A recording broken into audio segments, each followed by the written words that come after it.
ভাবনার খোরাক।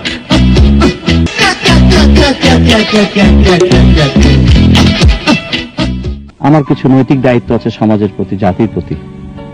সেই আঙ্গিকে যদি চিন্তা করা যায় তাহলে আমি মনে করি যে এই ধরনের একটা বৃদ্ধা আশ্রম করে হয়তো কিছুটা আমি সমাজের দায়িত্ববোধ থেকে বলতে পারেন যে আমি দায়িত্ববোধটা পালন করেছি। যে আমার এখানে অনেকেই আছে, আমি অনেক 80% মহিলা আছে যাদেরকে সন্তান একেবারেই সন্তানের কাছ থেকে বিতাড়িত হয়েই তারা আমার এখানে আশ্রয় নিয়েছে। হ্যাঁ, নিজের বাড়ি আছে উত্তর ধানমন্ডি কলাবাগান, না বহুত কিছু ছিল।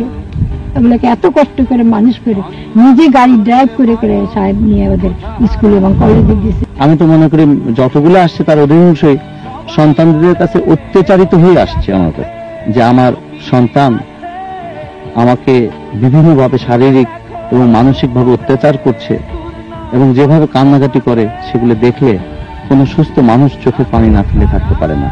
ছেলে কইলো, মা তুমি এখানে থাকতে পারো না, ছেলের বউ আমাকে খুব অত্যাচার করে, ছেলের বউ আমার ঘরে থাকতে দেয় না। বাধ্য এখানে আসছি, গরমের মধ্যে আমি খেয়ে গেছি।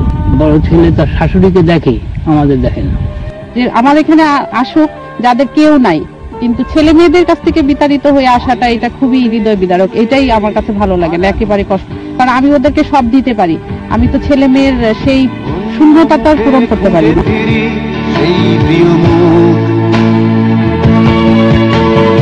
অনেক ঋণের জালে মাগো বেঁধেছিলে তাই।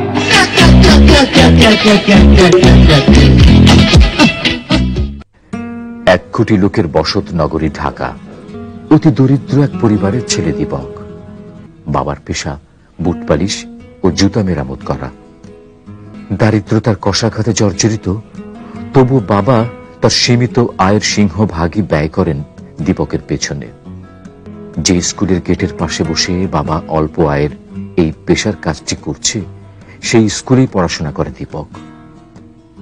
পড়ার সময় পড়া, খেলার সময় খেলা নয়, বাবার কাজে সহযোগিতা করে দীপক। স্কুল শেষে উড়ন্ত পাখির মতো মুক্ত পরিবেশে ঘুরে বেড়ানোর বয়স দীপকের। এত কিছুর মধ্যেও তার মনে কিন্তু কোনো কষ্ট নেই, আছে শুধু বুক ভরা স্বপ্ন। দীপক পেছনে ব্যর্থ মুহূর্তটিকে অতীত ভেবে সামনের দিকে এগিয়ে যাচ্ছে একটি সুন্দর আগামীর লক্ষ্যে। ভাবনার খোরাক।